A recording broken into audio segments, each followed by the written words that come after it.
In today's episode, we are going to discuss about tips on sentence correction. Let us see what is sentence correction, how can we spot error, and how can you improve in this area. Sentence correction or error spotting is the most important and scoring area. Thus, it forms a critical part of all the competitive exams. Generally, 2 or 3 questions are asked from this area. Now, what are the rules to be followed in this kind of area or in this section? If the subject of a sentence has 2 or more nouns or pronouns, plural verb should be used. For example, she and her friends is at the fair. In this sentence, we can see that the subject of the sentence is here she and her friends. There are 2 subjects and is used as conjunction, so she and her friends. But here the verb used is, which is wrong. The helping verb is should not come. The correct verb should be she and her friends are at the fair. So, because there are 2 subjects, we need to always use a plural verb. This is one important tip. If 2 or more singular nouns or pronouns are linked by or, nor, singular verb should be used. For example, the pen or the pencil are in the drawer. We are using here or.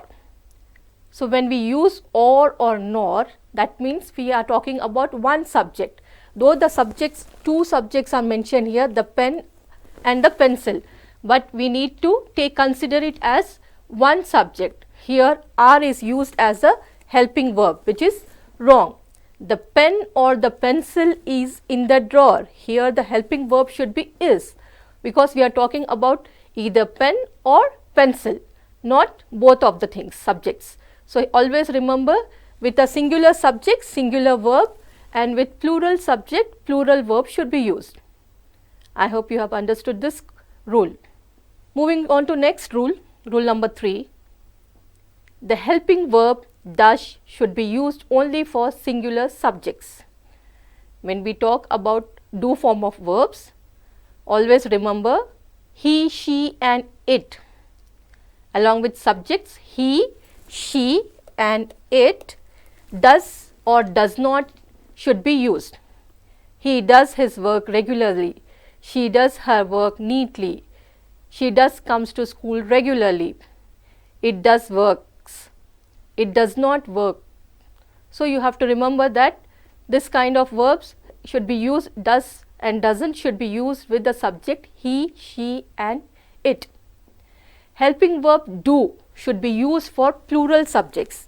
Now, if you look at the helping verb do, you should always use with the subjects which are plural. Now, the plural pronouns or subjects are here we, they, and I and you are exceptional. Whenever we talk about plural subject, we say do we or we do, they do, I do, you do. These are I and you are exceptional case, though I and you subject are singular, but the verb is here also the verb should be singular only. So, we, they. Now, along with the helping verb do, we should remember that plural subject should be used. We, they are plural subjects. We use along with we and they do. The helping verb do is used along with the subjects we and they, which are plural.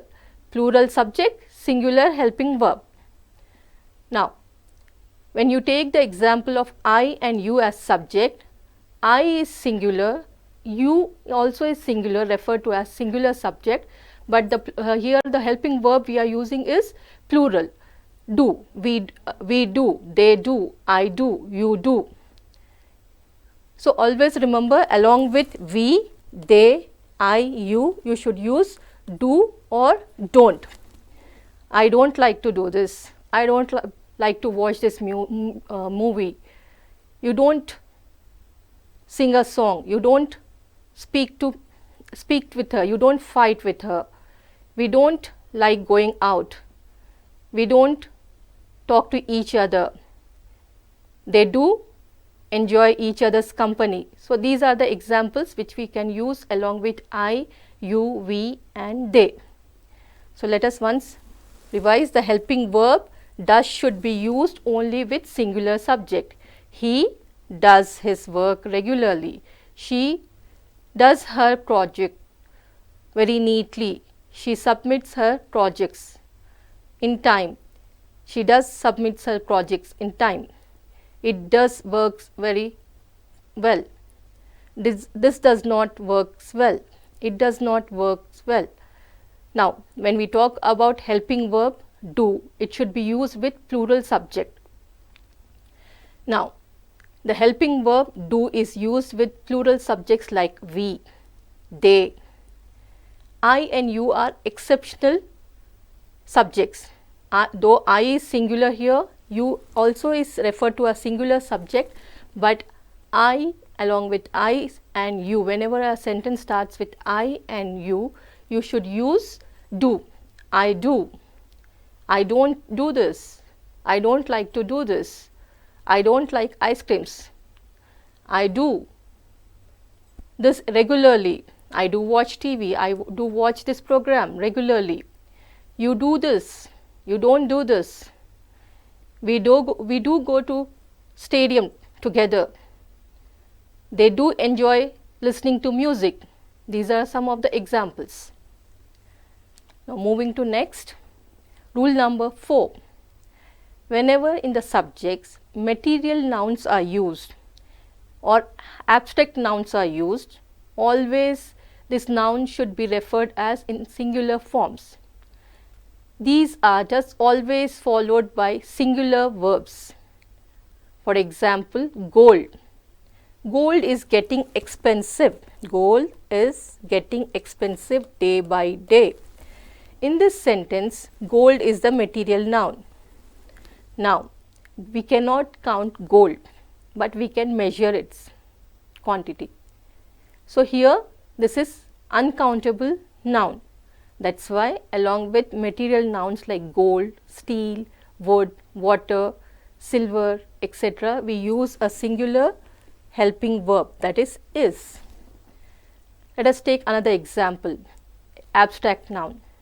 Happiness, freedom, sorrow, illness, friendship, love, all these are abstract nouns. Though these are feelings, but we cannot measure it. Now, poverty. Poverty is also an abstract noun. Poverty is just a state of mind. So, poverty is used as singular subject. Along with the singular subject, helping verb should be used. I hope this rule is clear to you. So, let us move to the next. Coming to rule 5. Hyphenated nouns are never written in plural forms. Now, remember hyphen. Hyphen means a small dash between two words. Now, let us take an example. The ATM was not delivering 500 rupee notes. Now, in this example, we talk about 500 rupee notes. 500 rupee is one note. So, whenever a hyphenated word or phrase is used, along with that we should use a singular. It should be singular only. We don't say 500 rupees notes. It's wrong. It's only one note. So, it should be always in singular form. 500 rupee. Most of the Indian always when they speak, they say, I have 500 rupees notes. That is wrong. You have only one note of 500. So, you should say 500 rupee notes. Next, if you look in another example, the workers of the 3-star hotel were ill-mannered. Now, again in this example, there is a word which is a phrase which is hyphenated. 3 and star. We are referring to the hotel, 3-star hotel. We don't say because the number 3 is there, we don't say 3 stars hotel. 3 stars is wrong. 3-star hotel we should say. We should never say 3 stars. The workers of the 3-star hotel were ill-mannered. Moving to rule 5. Use of apostrophe. When we use an apostrophe, it should not be used with possessive pronouns. Now, possessive pronouns like mine, his, hers, yours, ours, theirs, these all are called as possessive pronouns. So, with this possessive pronoun, you can see at the end there is s. Here, hers is ending with s, yours is ending with s, ours is ending with s, theirs is ending with s. So, because there is an s, you should never think that there should be an apostrophe. You should never write yours. This is wrong. You should never write ours. This is also wrong. For example, the pen is yours. Always use without apostrophe. This is the correct way of writing. Writing yours with apostrophe is wrong. The bike she drives is mine. Here you are referring to mine. Mine is the possessive pronoun. Okay. So, here you cannot say mice or mines. Most of the native speakers, they make this mistake by saying it is mines, which is wrong. Never use mines or mice. It is mine. Now, let us look at next rule. Rule 6. Never use double apostrophe. Example, my wife's brother's daughter has cleared bank exams.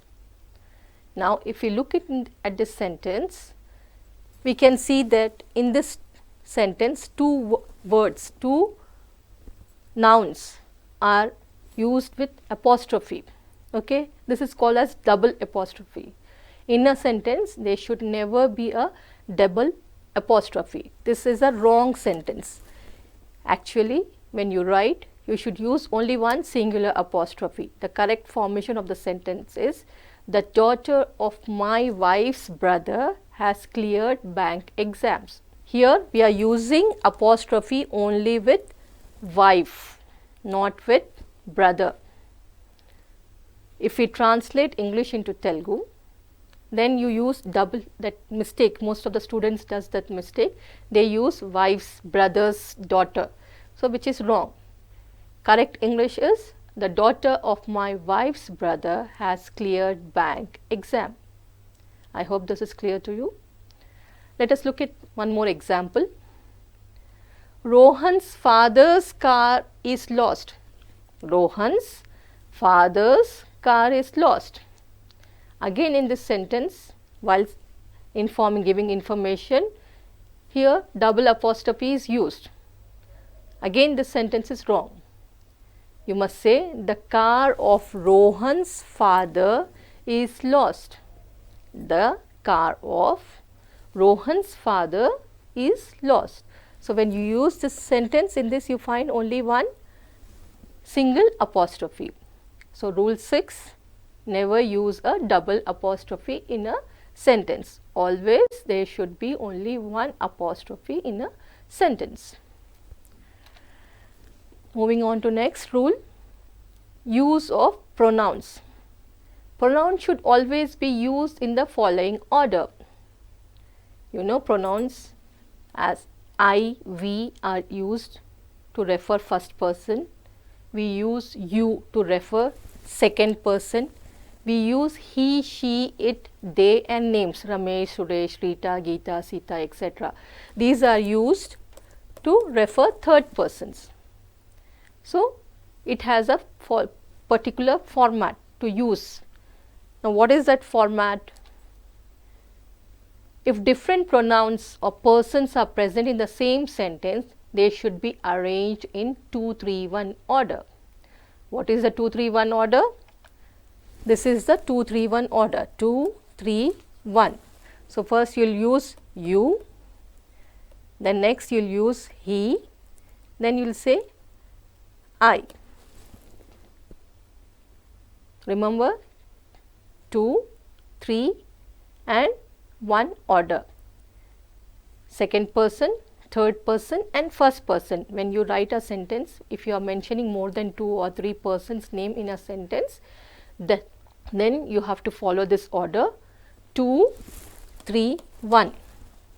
2, 3, 1 rule. In this, you use first, second person you, next comes third person she, and I. I is the first person. So, when you talk about second person, when you talk about third person, and when you talk about first person, you have to follow this order, 2, 3, 1 order. Here in this example, you, she and I need to learn this immediately. If you have exams, for this exam you have to learn this immediately. You, she and I need to learn this immediately. I hope this is clear. Let us move to the next example. Next rule, rule 8. If two subjects which are pronouns are compared, both the pronouns must be written in their subjective or nominative forms. If two subjects, for example, in the subject's place we are using pronouns, are compared, there is a comparison, we are comparing it, both the pronouns must be written in its normative or subjective form. For example, I, we, you, he, she, it, they, these all are pronouns which are used in the subjects. We use to start a sentence I, we, you, he, she, it, they. When we start a sentence with these pronouns, always remember we should use other pronoun for object. For example, I am as smart as he. Here a simile is used, a comparison is used, as smart as he. In this sentence, two subjects are there, two pronouns are there, I and he.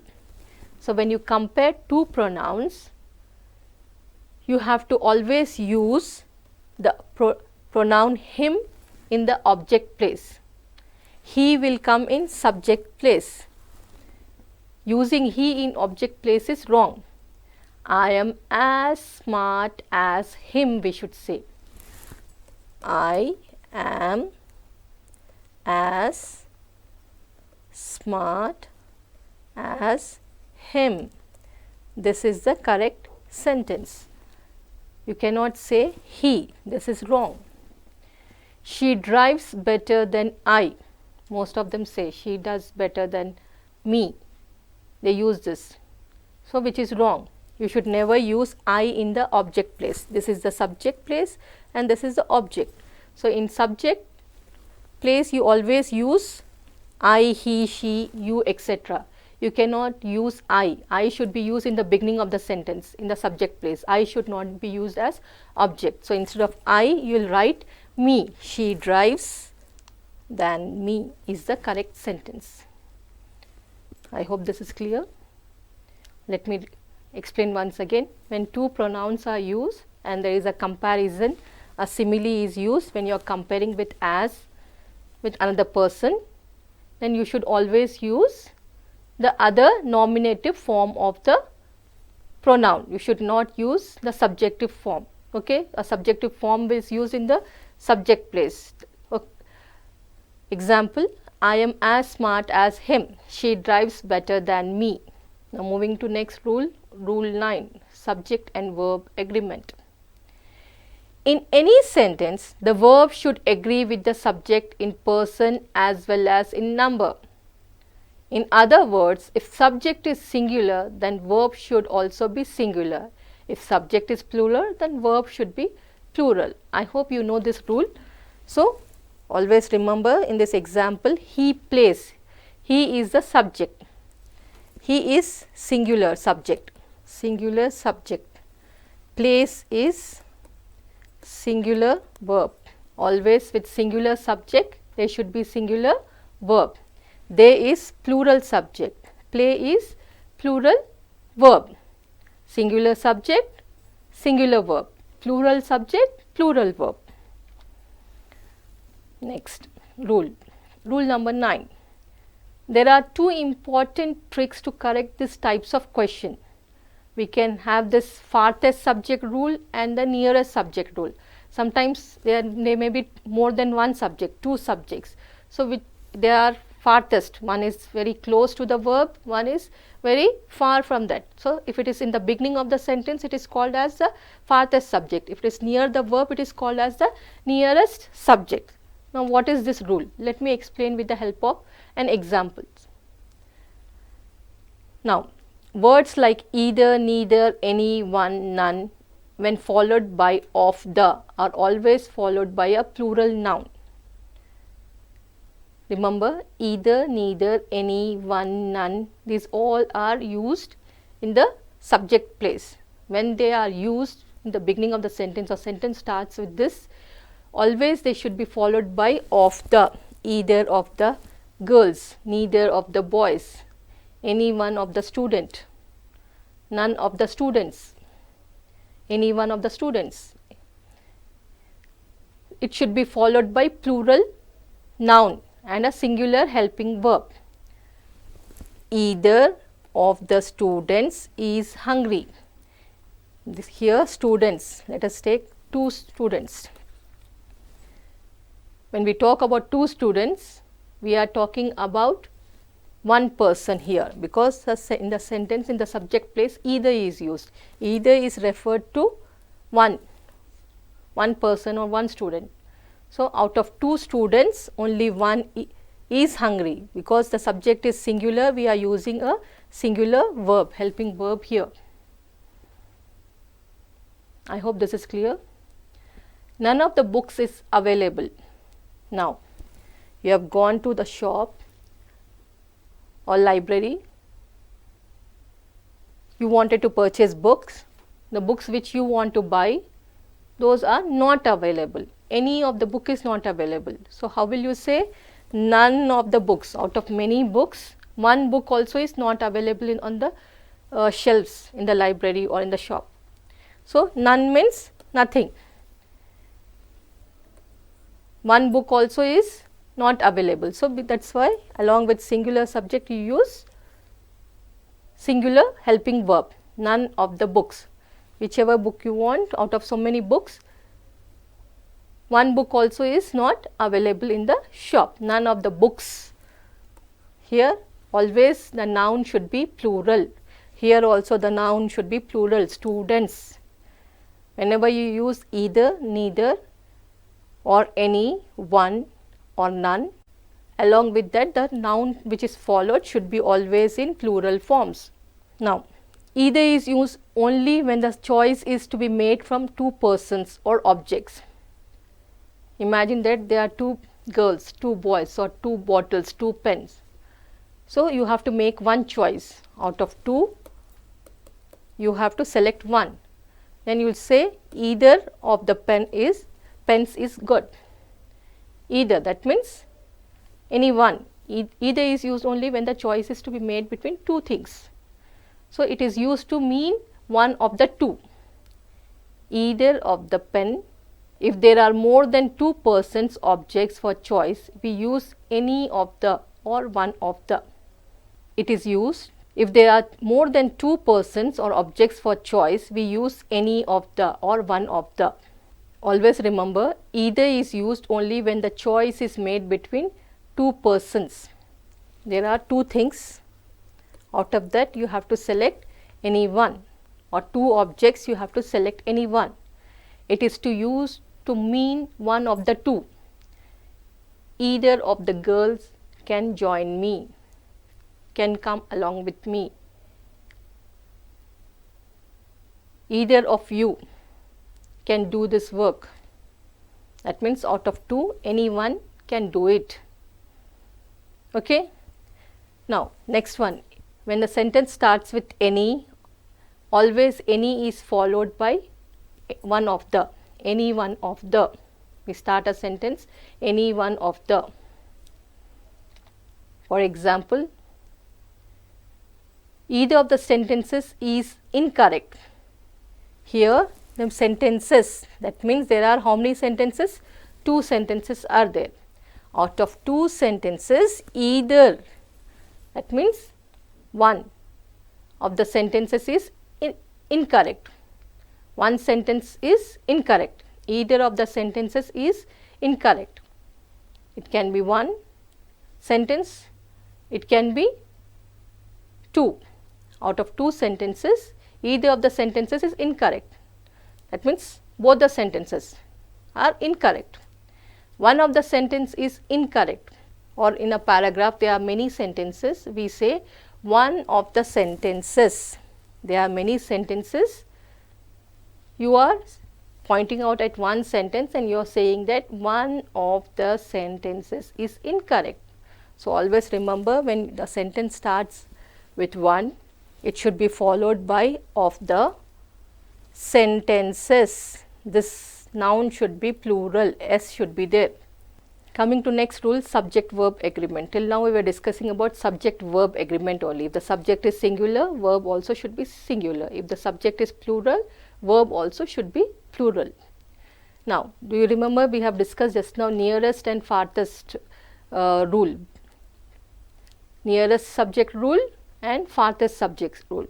So, let us take one example.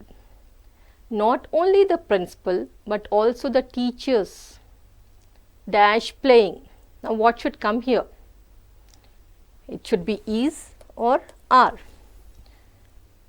Not only the principal but also the teachers dash playing. How will you fill the blank? Using which verb? Singular verb or plural verb? Now, in this example, let us take the nearest subject rule. If we take the nearest subject rule, in this sentence there are 2 subjects, principal and teachers, and after teachers there is a dash. You have to fill the blank with the verb, helping verb. So, how will you fill? You should see just before the blank which subject is used. What is the subject here? Teachers. Teachers is in which form? Plural form. So, we should use plural verb. The correct verb is are. Not only the principal but also the teachers are playing. We should not use is. This is one example. Let us look at the farthest subject rule example.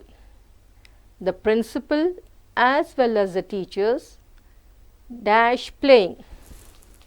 Now, in this sentence again we have 2 subjects, the principal, the teachers. Here the subject is singular, here the subject is plural. Now, what verb you will use? If you follow the first subject rule, that means what is the first subject? The first subject is principal. Principal is singular, singular subject. So, along with this farthest subject rule, we use singular verb. The principal as well as the teachers is playing. The principal is the first subject. Because the subject is singular, we use singular verb. Along with singular subject, singular verb should be used. I hope this is clear.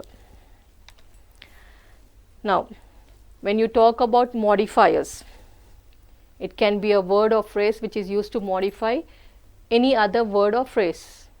The definition of modifiers is a word or phrase which is used to modify any other word or phrase. Now, in parts of speech, you have modifiers.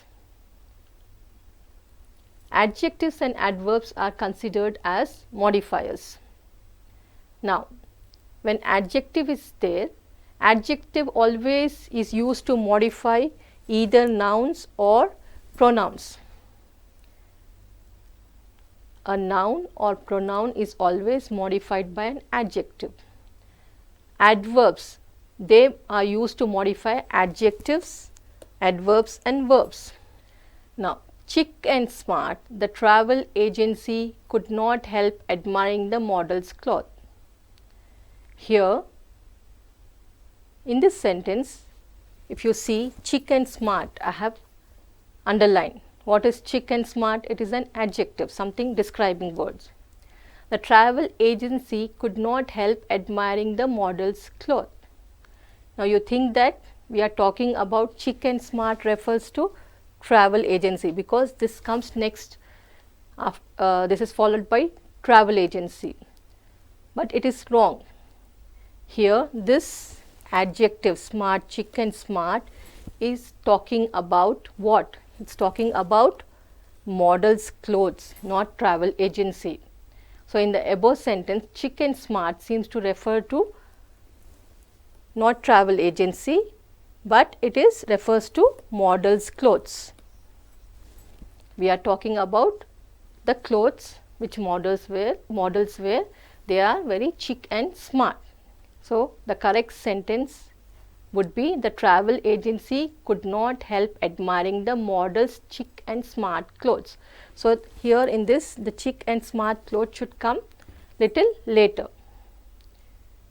If you start the sentence with the subject, the travel agency could not help admiring models 𝗧𝗧 and 𝗧𝗧 clothes. So here models, we are talking about 𝗧𝗧 and 𝗧𝗧 clothes. Now if they are participles, participles are also called as gerund. If a sentence or a subject starts with ing form, it is called as participle or gerund. Walking down the road, my hat flew off.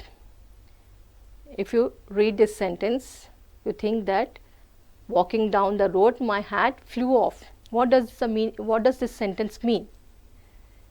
If we read this sentence, we think that the hat was walking down the road and it flew away, which is wrong. The correct sentence should be, while walking down the road, my hat flew off. So here, without using the word while, walking down the road, my hat flew off, it gives the same meaning. But you have to understand, here somebody is walking, you are walking down the road, and while walking, due to wind, the hat flew off.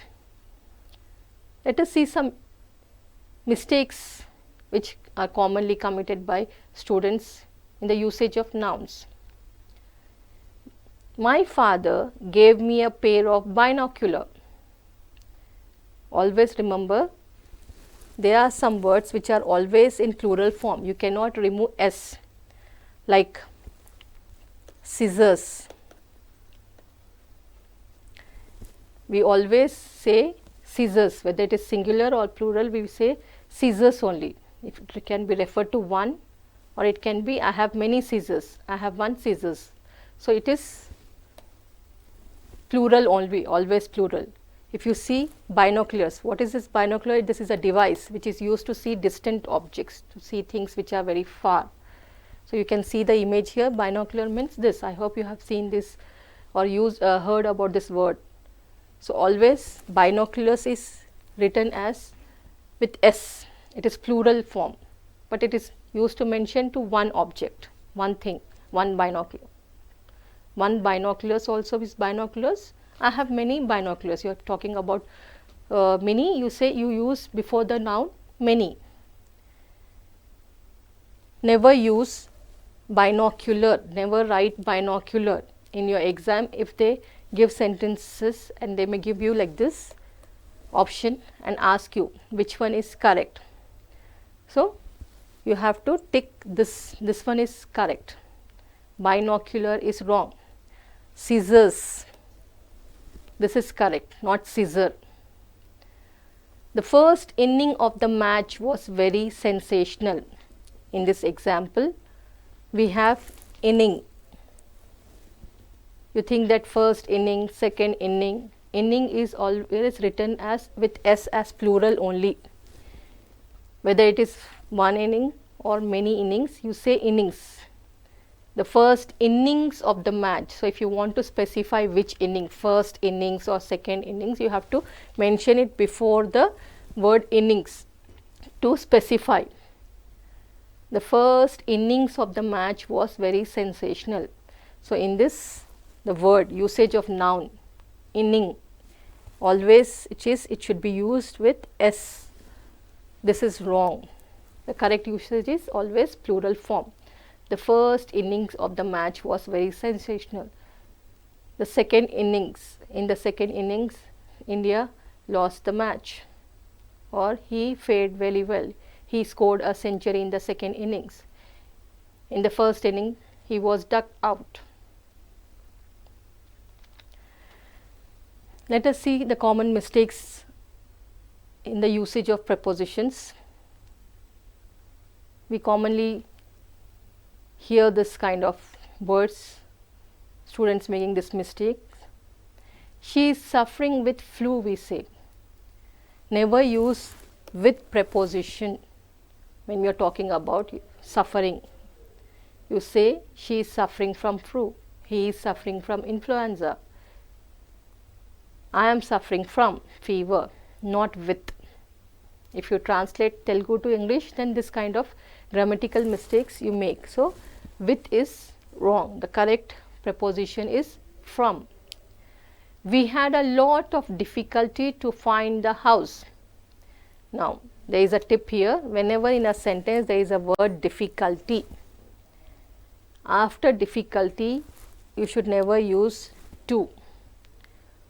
Always remember, along with difficulty, you should use in preposition. We had a lot of difficulty in finding the house. You went to a new place, you are looking for a house, searching for some address, and with great difficulty you found it. But when you go there, you will say, we had a lot of difficulty in finding the house, not to find the house. Okay? So, whenever there is difficulty and the verb is in ing form, always use in preposition. He got angry upon me. Again, it is a Telugu translation, upon, which is wrong. He got angry with me, we say. With is used to refer to some person, okay, not upon me. A preposition is always followed by an objective case. When it is me, always it should be with me, with him, with her. He got angry with her. She got angry with me or with him. So, in objective case, when these pronouns are used, along with this you should use with as preposition. Now, another example, I do not depend on he. He is a subjective pronoun. Never use it in objective case. Subjective case, objective case. In objective case, the correct pronoun is him. I do not depend on him is the correct sentence, correct usage. I do not depend on is the preposition here. Him is the objective pronoun. I is the subjective pronoun. Give this pen to she. Most of the students make this mistake. Give this pen to she. Again, she is an objective subjective pronoun, not objective. It cannot be used in objective case. You can start the sentence, or you can use in the subject form. She, he can be used in the subject place, but you cannot use it in the object place. Give this pen to her is the correct sentence. Her is a pronoun which is used in the object's place. Now, if there are adverbs like seldom, nowhere, never, nothing, hardly, scarcely, barely, neither, rarely, deny, forbid, lest, until, unless, both, all these adverbs are used in as negative words in negative form. So, this means it is negative only, nothing. You are talking about something is not done. She visits me seldom, that means very rarely. She never comes to see me, that means never. Never means nothing. Now example, she denied that she had not stolen the pen.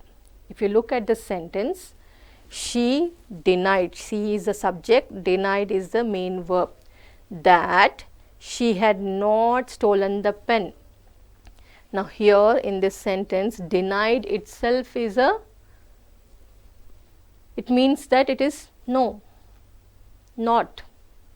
There is no need of using again one more not in the sentence. Denied itself is saying that she has not stolen the pen. The word denied itself is saying that I did not steal the pen. There is no need of using not. If you use not, then the sentence is wrong here. Never use not or negative words with adverbs. You should say, she denied that she had stolen the pen.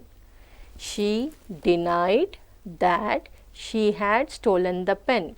Here this doesn't mean that she had stolen the pen. You are mentioning here, you are giving clarity here, saying that, using the word denied, saying that she said no, she had not stolen the pen. So there is no need of using not in this clause.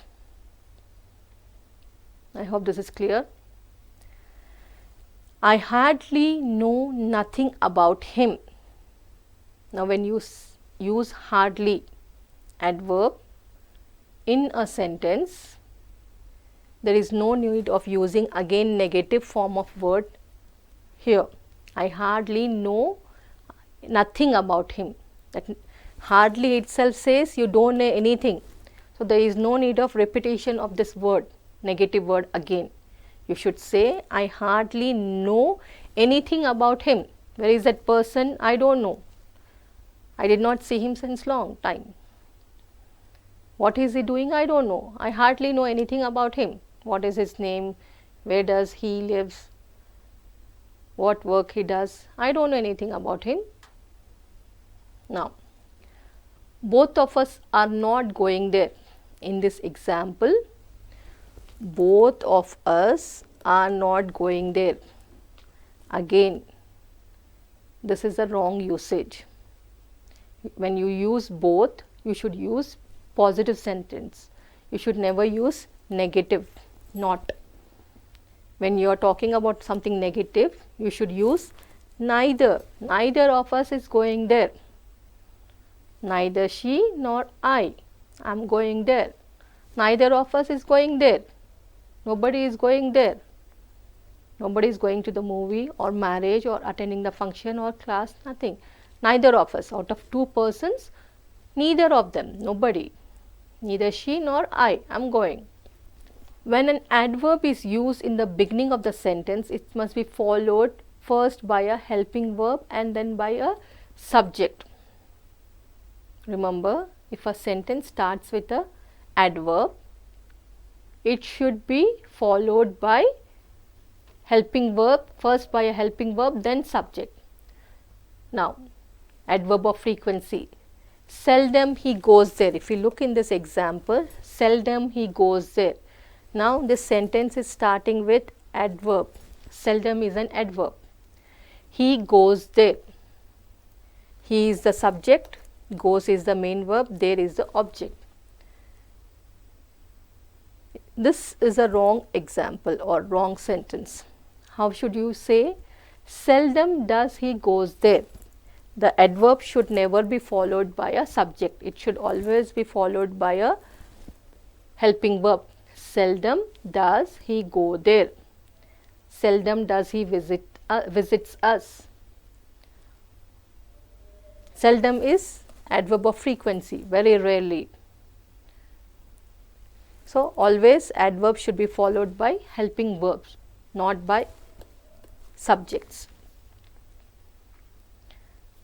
Let us take another example and see. No sooner I came home than I turned on the TV. No sooner I came home than I turned on the TV. In this sentence, no sooner, the sentence is starting with no sooner. Again, no sooner is an adverb followed by I. I is the subject. So, this is again wrong. Here helping verb is missing. You should say, no sooner did I come home than I turned on the TV. Here the main verb also is used in the wrong form. Okay. No sooner did I come home than I turned on the TV. Adverb should be followed by do form of verb in past tense, did. And because here did is there, the main verb should be in present tense. No sooner did I come home than I turned on the TV. Earlier we have discussed about subject and verb agreement, singular subject, singular verb, plural subject, plural verb. So, in this example, let us see what is the mistake. One of my friends work in Gurukulam. We have discussed earlier, whenever we start a sentence using one or any, none, etc., of followed by of, next the subject or nouns should be in plural form. Okay. So, one of my friends work in Gurukulam. Here work is the main subject. Subject is singular, so verb also should be singular. Here you are writing work, work here is plural, which is wrong. You must write, one of my friends works, along with singular subject, singular verb, works in Gurukulam. Always the subjects he, she, it is followed by singular verbs, and to the verbs you add s or es, like, likes, work, works, receive, receives, go, goes. Es we are adding, to go we are adding es, goes, in present tense. So, along with he, she, it, we use singular verb, singular subject, singular verb. Along with plural subject, we use plural verb. Every one of the workers received the same gift. Again, every one of the workers, you are talking about every one of the workers. Here again one, you are talking about one person, singular subject, and you are using a plural verb here, which is wrong. It should be every one of the workers receives the same gift. So, sentences which are starting or in the subject's place, which are starting with each, everyone, everybody, anyone, anybody, someone, somebody, it should be followed by singular verb. If you look here in the next example, neither of my sons look like me. We are talking about neither, that means nobody. My sons look like me is wrong. We are talking about neither he or the other one. Look like me. Here the verb look plural is wrong. It should be neither of my sons looks like me. Looks is a singular verb. Look is a plural verb. A small group of birds are flying in the sky. Now, if you look at this sentence, you may see here birds, and you may think that because it is plural noun, you must use verb also as plural, but it is wrong. You are talking about a small group of birds. So, here a small means one. You should not look at this subject, you should look at the farthest subject, a small group of birds. So, it should be referred to as singular. Because it is singular, it should be used, here verb also should be singular. Never go for the nouns which are in plural form. If you go for plural form of nouns, you will make mistakes. If you think sons here, if you look at this noun sons, you may use the verb look, which is wrong. Here also, if you look at workers, because it is plural, you may think that verb plural should be used. It is wrong. You should never see the subject nouns In plural form, you should always see the subject, the farthest subject, everyone, anyone, neither. What is the subject speaking about? Now, coming to verbs of sensation like taste, smell, appear, feel, seem, sound or look, we use these words to talk about sensation, our sensation. These are not active verbs. They do not make direct action. In a sentence, sometimes only helping verb is used along with the subject. Sometimes there are two verbs, helping verb plus main verb. So, never assume or never think that these verbs of sensation like taste, smell, etc. are active verbs. They are not active, they are passive. Let me explain you with the example. I felt bad or he felt bad. Now, he is the subject, felt is the verb here, again feeling, sensation. When such verbs are used, you should see it should be followed either by adjective or adverbs. Here, how did he feel? Bad, good, happy, sad, what? So, you can use any describing word here to describe, you can use any adjective to describe his feeling. He felt happy, he felt sad, he felt bad, he felt angry. Now, let us take the example of adverb. He drives badly. In this sentence, he is the subject, drives is the main verb. Now, here this is the main verb. It is not a sensation verb. Here we are not talking about any feelings. We are not talking about, no feelings are described here. We are talking about some direct action, active verb, driving. He drives badly. With such main verbs, always adverb should be used. How he drives? Very badly, very rashly, very fast, he drives fast. So, any of the adverbs can be used after this main verb, drives. The difference in this is, when sensational verbs are used, you should use adjectives in the object place. When main verbs are used, adverbs should be used in the object place. Verbs of sensation like taste, smell, appear or something, feeling, they are not active words. They does not make any direct action. They should be always followed by, if they are there in the sentence, that should be followed by adjectives and not adverbs. For example, he felt bad. In this sentence, he felt bad. He is the subject, felt is the verb, sensational verb. So, it is not active verb. You cannot see his feeling. You have to describe it. So, you have to use a describing verb, that is adjective. He felt bad. He felt happy. He felt sad. He felt excited. These all words can be used, adjectives can be used after the verb felt. It tastes yummy.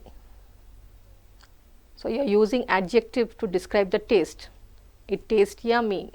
It looks delicious. In the example, it looks delicious. Again, looks is a sensational verb. It is not an active verb. So, you are using it to describe, after the sensational verb, you are using an adjective or describing verb. But in a sentence where there are main verbs, it should be followed by adverb. He drives badly. He drives rashly. He drives fast. We will continue this sentence correction in the next episode.